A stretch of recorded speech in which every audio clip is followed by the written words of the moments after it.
good evening, whenever or wherever you're watching or listening. This is the Awesemo NHL DFS Strategy Show, and I'm your host, Michael Clifford, aka Slim Cliffy. Joining me for the next hour to talk about his Tuesday special, our single entry assassin, Mr. Joshua Harris. Josh, how you doing today, buddy? Refrained from doing I had some jokes in my head. I'm gonna refrain from saying it. We have a big slate. We have no time for shenanigans.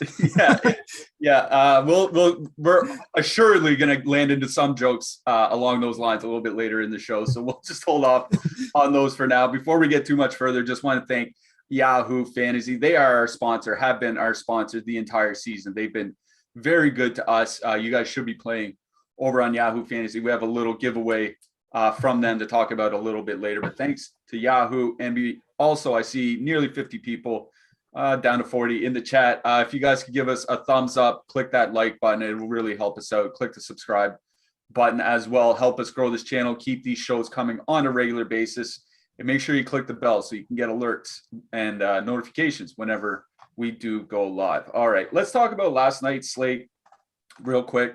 Didn't really go that well for me. I stacked Washington. I stacked Washington and New Jersey. I didn't get the right Washington goals, obviously. New Jersey didn't really come through, only had 2 goals. Their stacks didn't do anything. So I did not do well last night. How'd you do, Josh? In cash, I played 281 in cash. I returned 284. So $3 of pure profit. In GPPs, I actually somehow cashed. I had a Dallas power play stack. I think because they were so cheap, I paired them with Crosby and Gensel, late hammer, who got there, and then who else? Oh, Travis Hamonic got the block bonus late in the third, so it snuck me into the min cash with Demko. So we take that and run. Big $20 on DraftKings snipe, big super goal, which is probably filled up last night on FanDuel. Fill that stuff up. Let's get some bigger GPPs. It doesn't matter what time the GPPs fill. DraftKings is just, blindfolded throwing darts when they size the contest. Yeah, that's true. And I'm glad you brought up Vancouver. I'm just going to take 2 seconds to talk about them. We do have a big slate, so we're not going to go too much further. But they did get a new coach, Bruce Boudreau. Shut out Los Angeles 4-0. I only watched the first period of that game. Like, Vancouver looked fine. Like, at least they didn't look like they were getting outplayed by Los Angeles. How do you think? Do you think Boudreau can really help this team, like, turn it around? Because, like, we don't really care if they turn it around defensively. We care if they turn around their offense. Did you watch that game? Did you see anything? Do you think he can help them out in any way? I mean, the beat writers were super excited, like, oh, Pedersen has some speed through the neutral zone, like he was dogging it for the other coach, like, through the neutral zone. But, like, yeah, he's a good offensive coach. I don't know, like, for this season, maybe, yeah. But, like, if you're into, like, season long or, like, just NHL in general, they're in some serious cap hell. So I don't know, like, what's going to happen going forward. They're going to have to make some moves. So if they're going to be out of it, I would imagine they're going to try to dump some contracts. So we'll see what happens. But I do like Boudreau for an offense coach. And, he related to all of us older fellas last night when he was trying to get out of his seat. That's how I am after the show, dropping F-bombs, because my back is just seizing up on me. Yeah, Bruce Boudreau dropping F-bombs, just trying to get out of his chair at his first press conference. I really like that guy. I hope he does well in Vancouver. Just want to say hello to chat. I see you guys are feeling a little feisty today. Must be that $20 special over on DraftKings. Mr. S. Goodman sends a $5 super chat. Thank you for the super chat. Mr. Goodman just says, Mitch Marner rehab fund. Get well soon, Mitch. Josh is thinking about you. In fact, yeah. I think we have a vigil for Mitch Marner's shoulder a little bit later here tonight.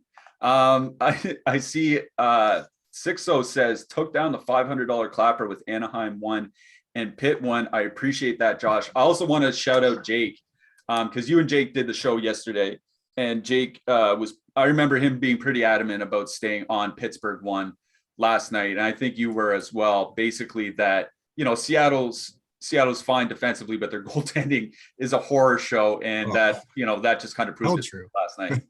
Rang true. They gave up 3 goals in the first 6 shots or something like that. Yeah, exactly. So Seattle, good defensive team. Goaltending still just absolutely abysmal. So congrats 6-0 on that $500 Clapper Bank.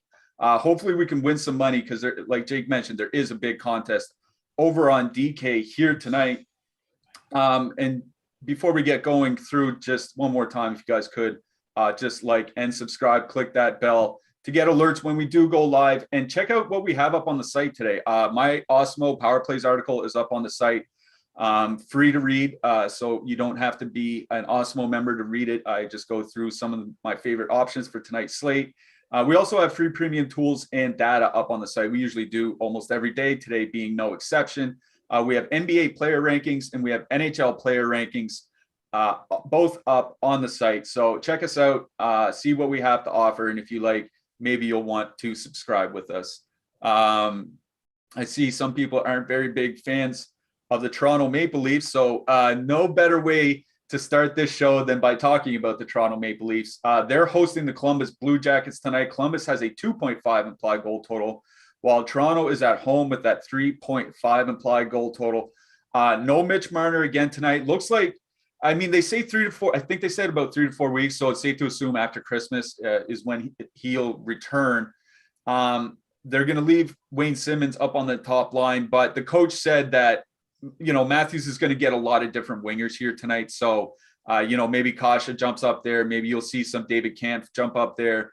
You know, some guys on the fourth line, whatever. I think you'll see a lot of different looks up on that top line with Austin Matthews. Rest expected. Both Travis Dermott and Rasmus Sandin out. Jake Muzzin expected to take over the second power play unit. All right, what do you have for us, Josh? Yeah, I mean, listen, Matthews is going to have, I can't imagine Simmons lasting more than a few shifts up there, like, especially because Kasha is going to be on the top power play unit tonight. So, I mean, they're going to rotate a whole bunch of people up there, like you said, but at home, Toronto probably going to send out Zavaris line against Boone Jenner, Bjorkstrand, Nyquist, which just frees up Matthews to go hog wild on whoever they want on the Jackets. Problem is, it's kind of hard to stack that top line. There's, you know, if you want to put like Matthews Bunting together, they'll probably stick together for most, if not all of the game. And I think that's fine. But really, I think for me, like, I'm going to approach this kind of like I had the Dallas Stars last night, because Kasha's so cheap. I think you can power play one stack here. Matthews is under 9K, like both Tavares and Nylander are down under 7K now. Kasha 2,800. And, you know, if you want to include Riley, you can.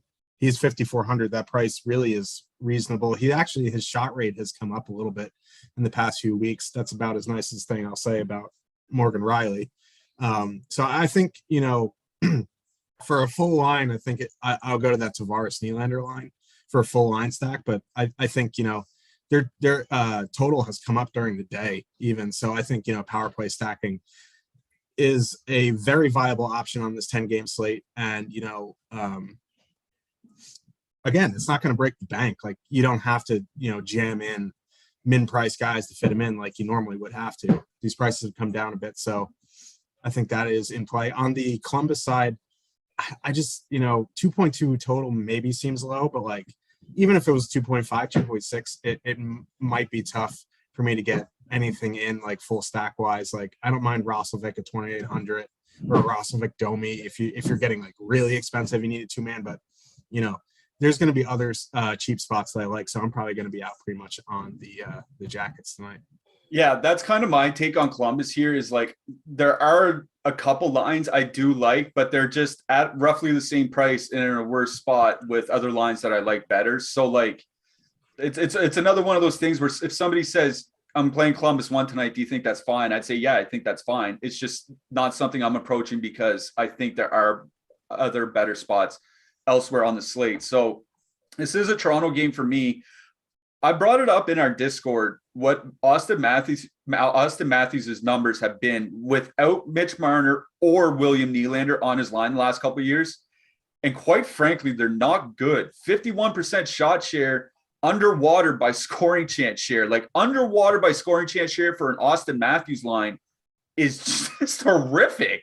So like, I have no real interest in playing Matthews here tonight. Like, if you want to throw him in with a Toronto power play stack or something like that, that's fine. I just think with the rotating cast of forwards, he's you either put him in a power play stack, one off him, or don't play him. Like, I'm not line stacking him, with Simmons and Spezza or something like that tonight. You know what I mean? So, like, and you mentioned Andre Kasha top power play. So, like, Matthews and Kasha and Riley would even make more sense to me than Matthews and Simmons and Riley. You know what I mean? So that's about where I'm at. I do like Toronto too here a lot. I wrote up William Nylander in the power plays article. Per 20 minutes, he's averaging like 4 shots on goal. And without Mitch Marner in tonight, he'll probably play around 20 minutes. So, and with Columbus being a high-paced team, I think he's a big threat for the shot bonus here tonight. And, Toronto 2 is not too expensive. So I do like them as a stack here tonight. On the blue line, like I said, I think Jake Muzzin is going to get some second power play minutes. So I don't mind him, 2,500. On the Columbus side, there's a trio of guys I think are all reasonable at 3K. I just don't know how to pick them apart. What do you think? Yeah, I mean, it's kind of like Carolina from a few seasons ago. You have your preference of the guys and you just play the one you like. Bachquist, Gavrikov, or Bean. Pick your poison. That's probably a bad choice of words, but like pick the guy you like and play him. I also don't mind Muzzin. And if you're not, I wouldn't one off Riley. I think he would just be in stacks for me. Yeah, I agree with that. All right, let's get to this next game then. Tampa Bay, 3.1 implied goal total. They're going into Montreal. The Habs have a 2.4 implied goal total. Something stuck out to me, and that's Tampa Bay 2. Tampa Bay 2 is leaving Gabriel Fortier on that second line with Alex Killorn and Anthony Cirelli.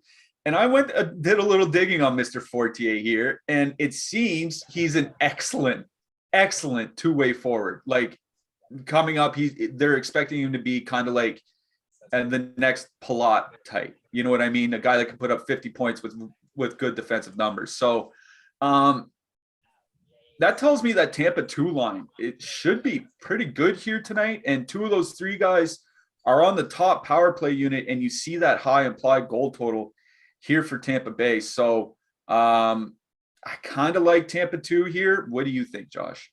Yeah, initially when I saw this game, I was like, oh, man, this is just – I'm going to skip. This is an easy X out for me. But then you see 3.3 total on the road for Tampa. You see Killorn and Cirelli on the top power play, and then you see the first ownership run or the second ownership run that we have. They're coming in at 1.5%.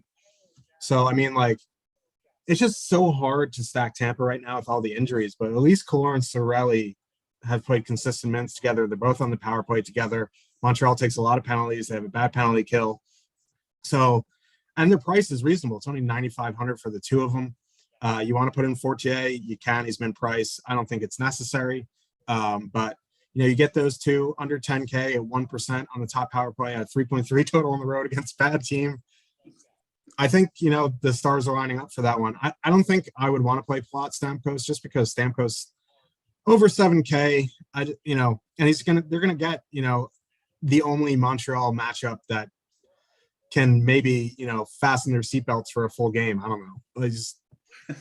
Yeah. So for me, like, I really don't want to play anything in this game, but like, just because of all the reasons I mentioned before, Killorn, Cirelli 2-man, I think is what I'm going to look at on the Tampa side. On the Montreal side, Mike Hoffman one off, I think makes some sense. He's only 3,200. He gets, he is what he is. He's a power play specialist essentially at this point in his career. But for that price, I'll take a stab on it. That's really about it for me on the Montreal side. Yeah, there's really nothing that interests me for Montreal. I mean, even Ben Sherratt, like, getting those power play minutes, I don't even know if that will help him. I think he's so bad on the power play that it's actually detrimental to his fantasy value. On the Tampa Bay side, I agree with you on Tampa 2. Like, Lehkonen and Evans are the shutdown line for Montreal, and they're actually not bad. 59% of the scoring chances when they're on the ice together, that seems like a decent shutdown line to me. So that takes me away from Tampa 1 and gets me to the Killorn-Cirelli duo in Tampa 2. Because once you get to the Montreal second and third lines, man, they are awful. So with that high total on the road, like, Tampa has the highest or second highest road total tonight, I think. I think it's the highest, yeah. Okay, yeah. So I really like that Tampa second line. Florida. Florida. Yeah, Sorry. Florida's the one I was thinking about. Yeah. But Killorn and Cirelli just make a lot of sense as a two-man here. They've had good numbers together. I think they've had great numbers since Fortier got there. And I said how they expect him to be a great two-way winger. And Tampa's been pretty good at cranking out good two-way wingers over the last decade. So I trust them. I trust them on that front. So Tampa 2 for me, nothing on the Montreal side other than I agree with you on that Hoffman one-off. The blue line, there's nobody that sticks out to me other than correlating. What about you?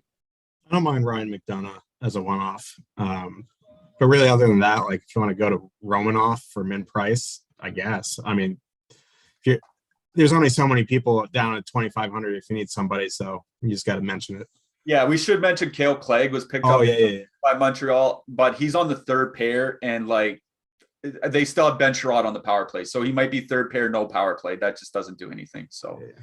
All right, let's move it along. New York Islanders, they are going into Ottawa. The Islanders have a 3.0 implied goal total, while Ottawa is sitting at 2.5. Ottawa is playing a back-to-back, having played last night. But not only is it a back-to-back for Ottawa, this is their 5th game in 7 days, and all those games have included travel. So they went home, road, now back home. That's a lot of miles for a team that just went through a COVID shutdown 3 weeks ago. I think that's why you're seeing such a low total for them, despite the fact that the Islanders aren't a very good team on the other side. So what do you think about this game? Yeah, I hate this game.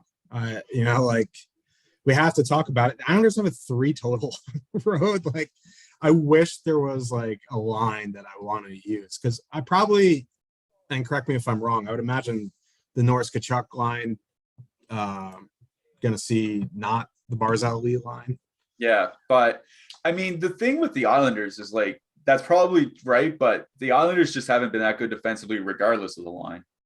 Yeah, no, I was just thinking from the other side, like, so that means, Stützle, Paul Brown going to go out against Barzal Lee probably, and they've been, at least decent. And the problem is like Anders Lee, 6,300.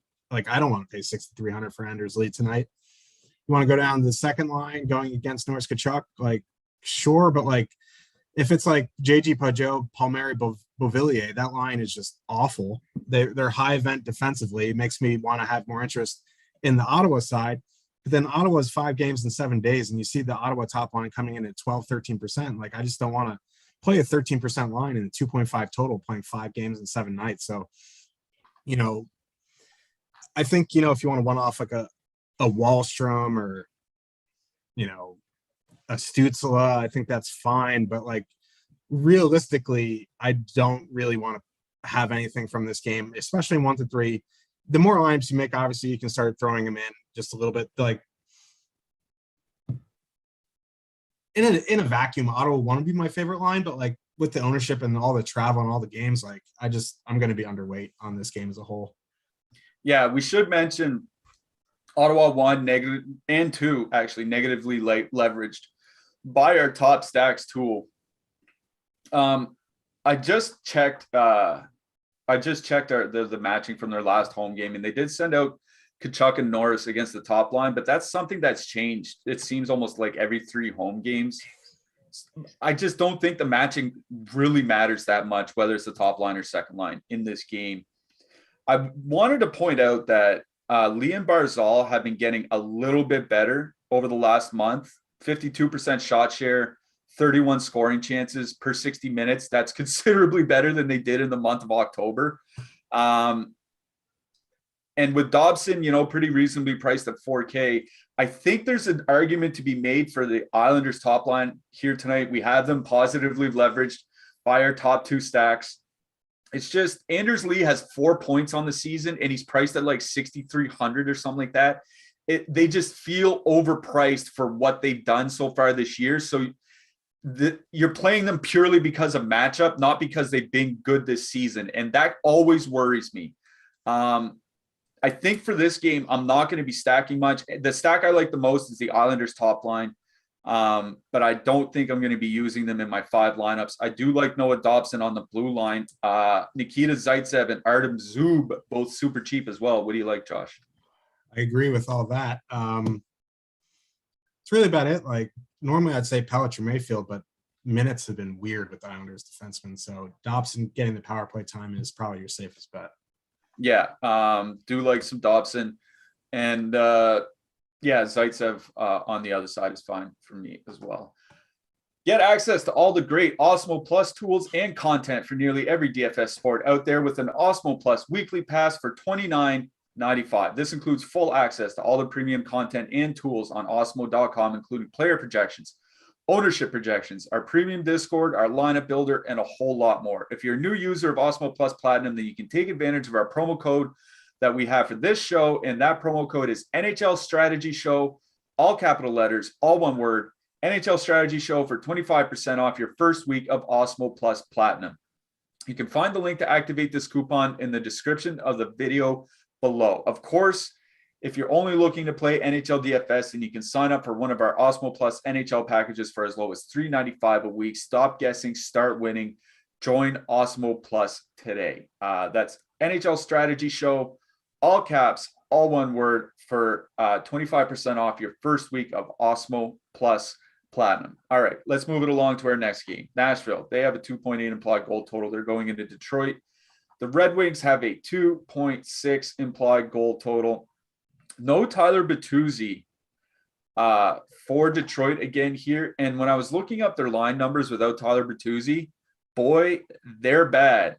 50% shot share, which is not good for a top line. 36% of the scoring chances. That is absolutely abysmal. I don't know if I can get to any Detroit here tonight. I might like something on the Nashville side. What do you think, Josh? Yeah, so you see both of these top lines are fully correlated. They're around similar price. I think Nashville's a little bit more expensive, but the ownership on Nashville 1 is what's taking me to Nashville 1 here. They're going to get that third line of Detroit, their quote-unquote shutdown line, Rasmussen, Ernie, Nemestikov. And, you know, on the surface, they have pretty decent defensive numbers. They have under 2 expected goals against per 60, but only a 45% shot share. And going into that Forsberg, Granlund, Duchesne matchup, they have excellent numbers. They have almost a 60% shot share, almost 3.5 expected goals for per 60. And their ownership is 2.5, 3%. That's really what it is. Like, they're a fully correlated line, 2.8 total on the road. There's nothing to write home about, but like, you go down the lineup and you're like, well, you know, if they get to 2.8 goals, it's probably going to be from that top line. So I really like Nashville 1 here tonight. You want to, like, I've come around on Luke Cunnin a little bit just because his price is under 3K. You can get like a Tolvanen, Cunnin, you know, Matthias Ekholm 3-man power play 2 stack for like, I don't know, 8,500. And if you need to fit in some if you're power play stacking Edmonton, something like that. I know I read your article, so we have more talking points today. Eeli Tolvanen is only shooting 3% on the season. I'll let you talk about him, but I really like Nashville 1, that 2-man I mentioned. On the wing side, like, if you want to play Detroit 1 and MME, I think that's fine, but 1 to 3, they're not in it for me. You want to have Suter, Zadina, 2-man, I think that's okay as well. Like, the Johansson, Tolvanen, and Cunnin line has been actually pretty good defensively this season. So if you want to get there a little bit, like, because you want to mix up like the guys you're putting in with some power play stacks, I think that's fine, but nothing really sticking out on the Detroit side for me other than, you know, some stuff in MMA. Yeah, I just, without Bertuzzi there, I just don't have the same excitement. Like, I know there's a lot of savings going down to Robbie Fabry, but I just think Bertuzzi's just, I don't know if he's necessarily a much better player than Fabry, but he's certainly a better player on that line. And that's all that really matters here. Yes, I did write about Eeli Tolvanen in the Power Plays article today. Basically, it was just that, you know, he's been shooting 3% on the season, and he has, I think, 5 DK shot bonuses already on the year, despite, you know, playing 12, 13, 14 minutes a lot of nights. Like, he shoots a lot. And the first 50 games of his career or whatever, he shot like 17%. So, you know, I'm not saying he's a 17% shooter, but I don't think he's a, you know, 3, 4, 5% shooter either. So I do like Tolvanen 2,900 one-off on DK, but I'm all about that Nashville top line. You went over how good they've been this year. They will see the shutdown line from Detroit, and they've been good. But for me, it's about that Nashville ownership. Like, you're telling me I can get a perfectly correlated line at 2-3% against this Detroit team, which is a better Detroit team, but at best, middle of the pack in the league. Like, I will absolutely have a little bit of that Nashville top line. On the blue line, Roman Yossi, I have to say him because Jake says I have to. Anybody else stick out here to you? Yeah. Phil Pronic, 3,400. His price hasn't moved. I still like him. Yossi, 7,500, currently projected under 10%. Like, all jokes aside, like, I really like. And because normally Yossi's like 19 to 25%. Like, if you can get a Yossi under 10%, I see Jake in chat, so give him a little winky face. But yeah, I really like Yossi tonight. Yeah, no, 7,500 Yossi, especially where Detroit, they've started taking fewer penalties of late, but they're still in the middle of the league. It's not like they take no penalties. So yeah, I think Yossi makes a lot of sense as a one-off here tonight, especially if you're not playing, the McDavids and all those guys that we'll talk about in a little bit. Let's get to this next game. Anaheim, 3.2 implied goal total. They're going into Buffalo. Buffalo has a 2.7 implied goal total. If I'm not mistaken, Anaheim's has come down a little bit through the day and Buffalo's has come up, but it's still a six over under in this game. And, Anaheim's going to be without Ryan Getzlaf. Trevor Zegras' line played a ton of minutes last night. They're probably going to have to play a lot of minutes again here tonight. It just looks like they're going to be very, very widely owned. So what do you think here, Josh? Yeah, it's just hilarious when you say 3.1 total for the Ducks back-to-back on the road. Like, if this was last year, I would have just logged off. But like that line is insane, and their price really hasn't moved. They're 3K or 13K to full stack on DraftKings. The problem I'm running into here, they're back-to-back on the road, and they're coming in around 18%. They're just a little too chalky for me. If you want to get to them in MME, come in around the field. They're a little bit under, a little bit over, sure. But 1 to 3, I think I'm going to fade them. There are other options that I like. I was fooling around with building one lineup. There is some other spots that I like. I'm never going to tell you to fade this line because they still have over a 4 expected goals per 60, which is just bonkers. Now their minutes are up now that Getzlaf's out, so they're going to play a ton of minutes. They're going to avoid that Buffalo top line, which makes me interested in that Buffalo top line because they're going to get, the Sam Steeles of the world, the Lundstroms, the Deloriers. Like, I like Sam Steele as a defensive winger, not as a defensive center. That Buffalo top line is fully correlated. They're coming in only around 7%. They're not very expensive. I think they're a very sneaky GPP option tonight. Like, there's, McDavid, there's Matthews, there's all these other lines that are going to draw interest, Nashville, the other stuff we'll get to, but Buffalo's a perceived terrible team, but this line has been pretty good. Tage Thompson's having a really good season. His numbers started to fall off a little bit, but they're still good. And the depth of the Ducks without Getzlaf is just a mess. So I really like Buffalo. Buffalo top line is my favorite line in this game. Obviously, if you want to play some Ducks one, that's completely fine. I'm just telling you my personal preference tonight. I'm going to fade them. So, both top lines in play for me. That's really about it for both sides. Yeah, nothing to add with the Anaheim side. It's that Zegras, Milano, Raquel line is just a great line. With Getzlaf hurt and Terry not scoring, 2 goals every game anymore. They need to play that line, 20, 21 minutes. So I'm not going to say don't play the perfectly correlated 13K line with the implied goal total over 3. Not that dumb, but I will probably be personally avoiding them because they are probably going to be the chalkiest line on the slate. That includes all the McDavid and Matthews stacks that we're going to get. So that's the only reason I'm not playing Anaheim. I am in on Buffalo as well.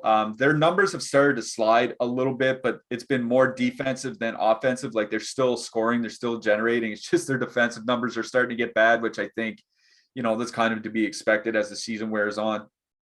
But I really do like that Buffalo top line. You talked about their top 2 percentage. We have them at 5 to 6%. Top two, we have them about 7% ownership, so there's no problem with the ownership here. If you want to throw in Rasmus Dahlin on the blue line, I'm probably going to have, certainly going to have Rasmus Dahlin in somewhere as well. Should also mention Anaheim penalty kill is bad, like bottom 10 in the league bad over the last month in particular. It's just their goaltending has been .967 while shorthanded. Like eventually that dam is going to burst and the goals are going to start flying in. So I do like Buffalo 1. On the blue line, there's no one from the Buffalo side I really want to play unless it's Dahlin in my Buffalo stacks. It's just they're playing Dahlin a lot. Nobody else is really getting a ton of time, but you did mention one guy to me before the show. Yeah, Will Butcher popping in the Awesemo projections, min price. I think he's the highest projected defenseman at 2,500. Listen, it's not sexy, but if you need a 2,500 defenseman, he's probably the guy. On the Ducks side, you want to put in Jamie Drysdale with the Ducks top line. I think that's a good way to get the four guys lower owned. That's really about it. Yeah, I just want to mention the goaltending matchup here. Obviously, John Gibson started last night, so it should be Anthony Stolarz for the Ducks. Buffalo's going with Ukko-Pekka Luukkonen, and the thing about him is that he's supposed to be their goaltender of the future, but there's also a reason that they haven't really called him up at all over the last 3 years, despite the fact that it's just been open season on goaltending in Buffalo. And it's that they don't really think he's ready for the NHL. Now, whether you want to take Buffalo's assessment of him at face value, given the strength of the rest of the team, that's up to you. But they don't think he's ready for the NHL. They're just playing him because they're running out of bodies. So I think it's another point in favor of Anaheim, but goaltenders beat goaltenders. Am I right? Yeah, and I mean, like, he can't possibly do worse than Malcolm Subban. That was the kiss of death. But yeah, I mean, listen, if he was like 6,800, I'd have some interest in him, but 7,500, probably not. But you just hope if you're fading the Ducks, he just doesn't let in 9. Yeah, exactly. That's all we're hoping for here tonight. We did mention Yahoo earlier. They are a sponsor, and we have partnered with Yahoo Fantasy for this NHL season to bring you guys some great offers. Check out our exclusive limited time offer, which gets you 1 free month of Awesemo Plus Platinum. To qualify, you need to be new to Yahoo, sign up for an account via the link below, deposit and play. That's it. Yahoo will send us your name after you play in your first paid contest, and we will reach out via email with your coupon. If you need immediate access, email support@awesemo.com and we'll get you set up right away. You can also claim a free $10 of site credit by clicking the link in the video description below, and that can be used to enter any Yahoo contest. Make sure to use our DFS tools and projections designed specifically for Yahoo to give yourself the best shot at winning big. All right. Thank you very much, Yahoo Fantasy. You've been good to us. We'll hopefully continue to be good to you. Next game up, Florida, 3.2 implied goal total. They're going into St. Louis. The Blues have a 2.8 implied goal total. Alexander Barkov back for Florida. He'll be on the top line with Max Mammon and Carter Verhaeghe. Second line of Jonathan Huberdeau, Sam Bennett, and Sam Reinhart. On the St. Louis side, looks like they're going with 10 forwards and 7 defensemen tonight. They have some injuries. Robert Thomas is going to be out tonight. David Perron obviously is still out. And it's just the way the cap works that they can't call up any more forwards to play. So they're going with 10 forwards tonight and 7 defensemen. So expect both heavy minutes and also some mixed line combinations for the St. Louis forwards. Not seeing a lot of ownership on the Florida side of things, despite the fact that they're carrying a fairly high total. I see Florida 2 coming in at 3%. I see Florida 1 coming in at 0.1%. So seems like this spot is going wildly overlooked here, Josh. Yeah, and for some reason the Blues are just chalk. Yeah. But I guess it makes sense because they're going to play a ton of minutes tonight. I just, matchups are going to be weird. The line combinations are going to be weird. Florida 2, I know we always talk about it, but here we are again. They're fully correlated. They're probably going to avoid O'Reilly, I would imagine. If Barkov's in, I would imagine O'Reilly. Granted, there's only 3 lines tonight, really. So, but the times O'Reilly's out there, they're going to try to get him out against Barkov, I would imagine. So, Florida 2, pretty expensive, but ownership 2%, like fully correlated. Bennett, we've talked about with Huberdeau, very good. Sam Reinhart has come alive in the past few weeks.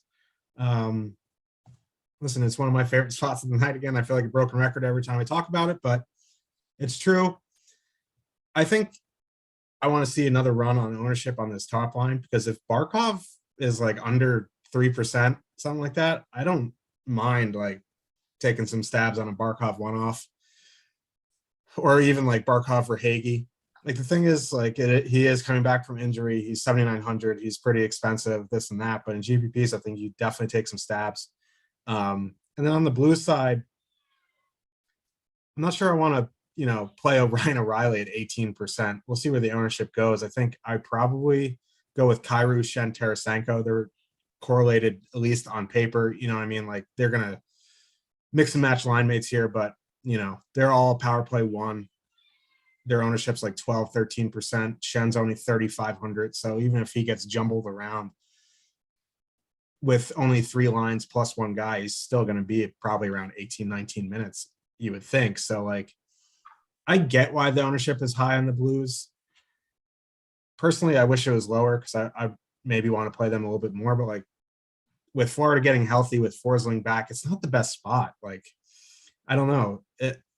I have ownership concerns on the Blues, but on paper, there's some good stuff there. Yeah, for me, it's like my projections still take years past into consideration pretty heavily. So like Braden Shen at 3,500 is just, it comes out as one of the best values. Yeah. It comes out as one of the best values of the season on my numbers. So like, if I don't want to play as St. Louis too, like I have to forcibly push them out of my lineup. And like, I don't really like doing that. I don't mind Xing out a lineup because I think they'll be 20% owned, and I don't think they're worth it. Like kind of like Anaheim here tonight on the back-to-back. I don't like Xing out a lineup that, that implied goal totals come up to 3 over the day. And he's 3,500 and is probably going to play like 19 minutes, including power play time. You know what I mean? Like it just feels stupid to say, not going to cross him off, going to move along. Like I keep thinking, are those the right line combinations? Are those the line combinations in the second period? Like that's my problem here. It's like I'm finding it hard to stack. So I find myself going with a lot of like Shen. Not a lot. I have a couple Shen one-offs, especially where you can throw him in at center, so you don't have to worry about your second center on DraftKings. I really do. I'll just say I like both second lines in this game. I think the second line for St. Louis is obviously coming in over owned, but they're going to play a lot of minutes. And the Florida second line likes to trade chances back and forth. We say that all the time. But it's the same thing with the St. Louis second line. Shen and Kyrou this year have been trading chances back and forth whenever they've skated together. And that Florida second line, like you said, is coming in at 2-3%. So in order, I like the Florida second line and then the St. Louis second line. But those are the 2 lines I'm focusing on in this game. On the blue line, I know it's 10-7, but Colton Parayko down at his price in what should be a fairly fast-paced matchup is really tickling my fancy there in the mid 4Ks. Obviously, Forsling 3,900 I think is fine on the Florida side as well. What do you think, Josh? Yeah, I agree. Mackenzie Weegar, even at 5,200, excuse me, if you're down to your last D-man, you have that. I think Weegar makes some sense. Ekblad in some Florida 2 stacks. You need a punt. Radko good ass. We love a good ass here at Awesemo. For 2,800, that is some good ass. And then, yeah. Oh, go ahead.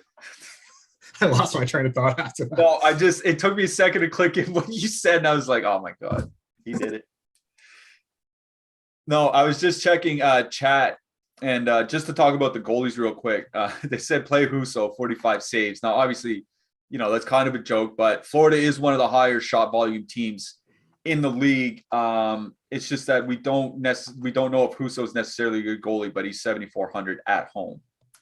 Yeah, there's some interesting choices to pay down for a goalie tonight. I think Husso is one of them. Merzlikins under 7K against the Leafs is another. We'll get to the goalie picks at the end, but I think Husso makes some sense just from a shot volume standpoint in GPPs. I would not feel comfortable with him at all, but I get the play.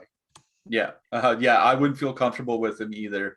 Like, I think I'd probably just go to like Aiden Hill in San Jose or something like that, but I certainly would get it. All right, let's move along to our next game. Carolina is going into Winnipeg. Carolina Hurricanes have a 2.8 implied goal total. Winnipeg also has a 2.8 implied goal total. Both that over under, by the way, open at 5.5, got steamed to 6. So both teams sitting at an implied goal total with 3 as we sit here in the middle of the afternoon. So when I see those implied goal totals and then I look over at the ownership, I see a positively leveraged line on Winnipeg 1. I see about break even on Winnipeg 2. And I don't see a lot of ownership on Carolina. So is this one of those sneaky games where it could end up like 5-3, but we just don't, for some reason, we talked ourselves out of playing players in this one? Yeah, I don't know. Like, we were talking before the show and I was like, I'm kind of confused on this game. And and then you're telling me how, the main reason to stack against Winnipeg is because their penalty kill has been so bad, but they've actually improved on it this season. So I don't know. I think the ownership on Carolina 1 right now is a little bit messed up because both Sebastian Ahos are on the slate, which always gives us some trouble because why have the same player on 2 different teams on the same slate? But we'll get that corrected. But I still don't think, the Carolina top line will be super heavily owned anyway. There's some positive leverage on Winnipeg 1, and I think that's fine. Like, I don't want to pay $5,000 for Blake Wheeler. You can call it a bad bias. You can call it however you want. I would rather dip down to the line that's been very good 5-on-5, and that's Kopp, Dubois, Ehlers. They're going to get, the Trocheck matchup, I would imagine. It's been pretty good. Like, Trocheck and Jarvis have pretty good defensive numbers together. It's just a small sample. Not just there. I think, in 1 to 3, cutting down to either side of this game might be tough, but both top 6s on both sides, in MME, I think is going to be a very sneaky play tonight because there's not much ownership anywhere in this game. Yeah, it's the Winnipeg top line that I'll talk about first that interests me. And it interests me for this reason is that Carolina takes a boatload of penalties, like by far the most penalties of any team in the league. It's just Carolina also has one of the better penalty kills in the league. So, Winnipeg might get 4 or 5 opportunities on the power play here tonight. And though Carolina does have a good penalty kill, that Winnipeg power play has shown itself to be pretty deadly at times over the last 4 or 5 years. It's been largely the same players the entire time. So that Winnipeg 1 line is kind of tickling my fancy here. It's just they're very expensive. I shouldn't say very expensive. I think they're properly priced at 19.6K. And that's the same price as the Edmonton top line. It's more expensive than the Minnesota top line. And Minnesota has the same implied goal total with less ownership. It's about $1,000 more expensive than the Nashville top line, and the Nashville top line coming in at a third the ownership. So like, I think there are just other similarly priced lines that I like more than Winnipeg 1 here tonight. Again, if somebody wants to play them because they should get 4 or 5 power play opportunities, absolutely go right ahead, fill your boots. It's just in my lineups, I think I'm going to be looking elsewhere.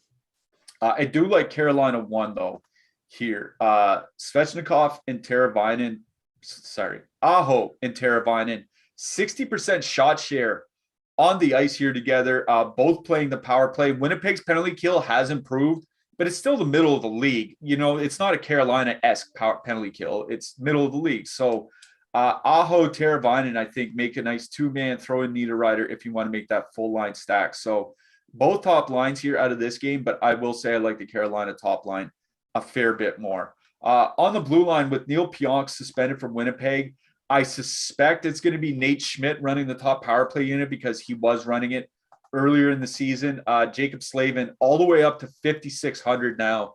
That seems like an absolute no-go for me. What do you think about this game in the defense? Yeah, I kind of like Nate Schmidt.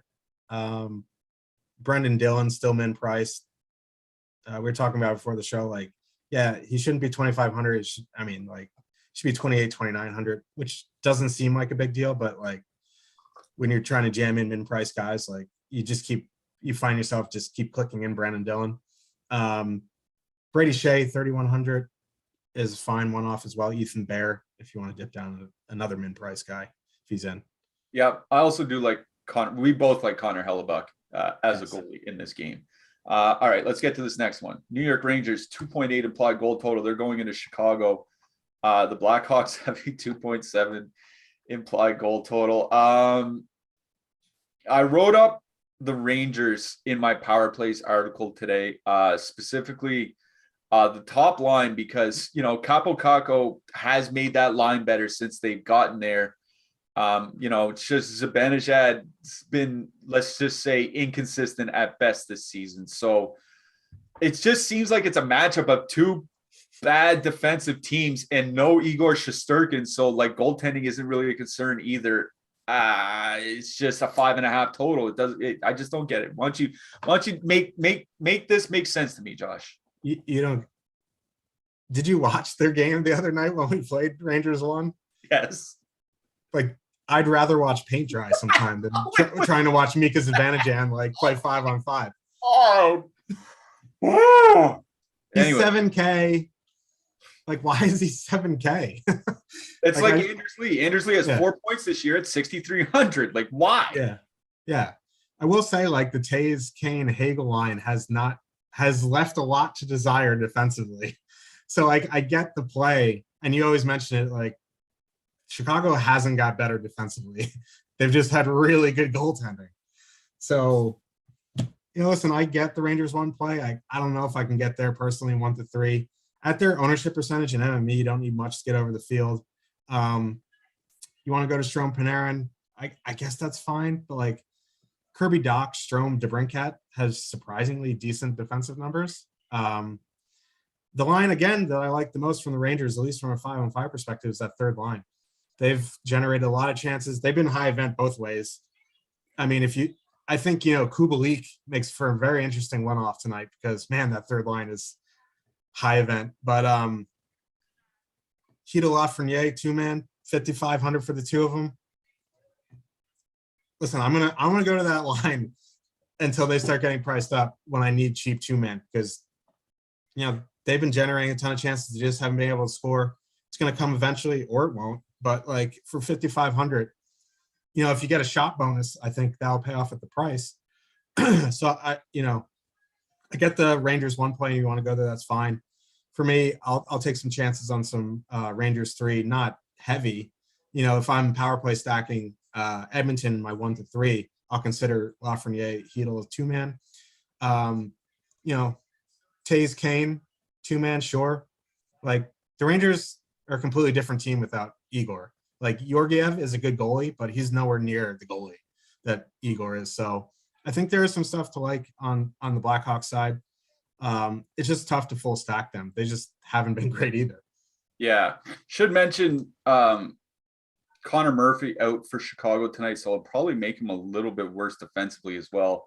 I'm glad you mentioned Rangers 3. Like when you mentioned it, I started laughing, and it's not because I was laughing at you, it's because I was going to say the same thing. I've started making my lineups, and I'm probably going 5 lineups tonight. And one of them, at least right now, is some sort of Rangers 3 Edmonton power play melange. Like that's one of the stacks that I had. I think they could just tear apart that Chicago bottom 6. So that Rangers third line is one of my favorite. It's probably my favorite third line on the entire slate. I did write up the Chicago Taves and Kane line I wrote up Jonathan Taves, in the Power Plays article. They're controlling 54.5% of the shots when they're on the ice, so they haven't been bad, but just not great. I just think Taves at 4K, put him with Kane, at home, not a terrible matchup. I think is perfectly fine. But I like the Rangers top line, and I like the Rangers third line in this game the most. Anybody stick out to you on the blue line? Calvin DeHaan, top pair, min price. I keep finding myself needing min price defensemen recently, so I've been looking. Calvin DeHaan makes some sense. Gustafson's still on the top power play at 2,700. Doesn't really do much, but he's on the top power play.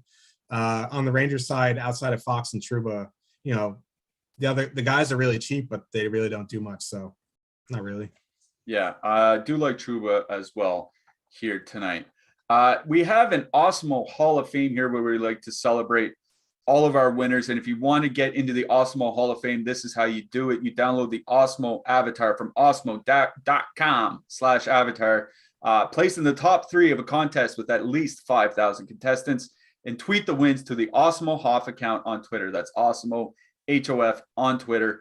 You can win a free month of Awesemo Plus Platinum. For doing so, you can only win 1 free month per year, but it's not a bad little gimmick. You win, we all win.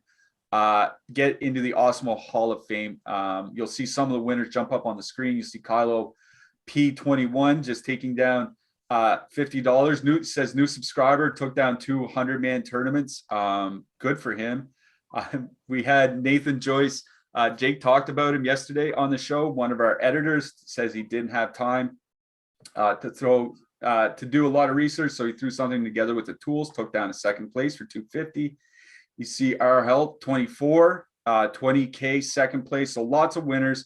To get into the Awesemo Hall of Fame, awesemo.com/avatar, and tweet a top 3 finish with at least 5,000 contestants to the Awesemo Hoff account. All right, we got 2 more games to get through, Josh. Let's get through these games. The first one, Minnesota, 3.1 implied goal total. They're going into Edmonton. The Oilers have a 3.4 implied goal total. I wrote up in my Power Plays article this morning, the Edmonton power play, just because Minnesota is the 2nd most penalized team in hockey, and their penalty kill is average at best. And an average penalty kill, taking a lot of penalties against this Edmonton team, is very bad. So love the Edmonton power play here. What do you like? Yeah, Connor McDavid got kicked out of last game. He only finished with 6 DK points, still projected at 19% on a 10-gamer, but like that's actually not bad for McDavid. So yeah. So Edmonton power play, I'm in on as well. There's a lot of stuff I like on the Minnesota side, though. Nurse is back, but they're still pretty poor defensively. That top line has ridiculous numbers. Kaprizov, Hartman, Zuccarello. They're going to get the McDavid matchup. And yeah, that normally should scare you off. But, McDavid, Hyman, Puljujarvi, pretty high event both ways. 4 or 5% on that top line. I really like it. And then that second line, Nugent Hopkins, Draisaitl, Yamamoto, they're probably going to get Rask, Fiala, Pitlick because you want to avoid the checking line. That line is pretty bad defensively, so I don't mind like Fiala one-off here. You want to even put him in with Rask for a 2-man. I think that's fine. I think the really sneaky spot on Minnesota tonight is that checking line. They're going to get the bottom 6 of Edmonton, Fogle, McLeod, Cassian. Like, that's just not a great defensive line. I think Joel Eriksson Ek is a really sneaky one-off tonight at center. He's on the top power plays coming in at like 1%. You want to put in some other, like a checking guy with him. You want to put Greenway with him at min price. I think that's fine. But like 3.1 total, that checking line getting, bottom 6 matchups, Eriksson Ek on the top power play unit. I think, very sneaky, very good one-off tonight. But Minnesota 1. So Minnesota 2, so Minnesota 3. I like the power play for Edmonton. I don't really like full stacking Edmonton outside of the top line. Yeah, Edmonton power play for me in this one.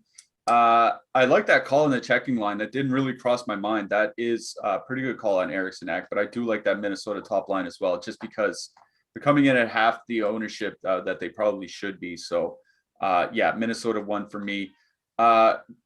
Let's get to this last game very quickly. Calgary 3.0 implied goal total. They're going into San Jose. The Sharks have a 2.5 implied goal total. I'm going to tell you just flat out, I have nothing from this game. I don't, other than Aiden Hill or Mario Ferraro from the Sharks, there's no one that interests me from this game. So what do you got, Josh? Yeah, I mean, like I wanted to play Meyer Couture, but like Meyer's 7,400. It's just, I can't pay that price on this slate.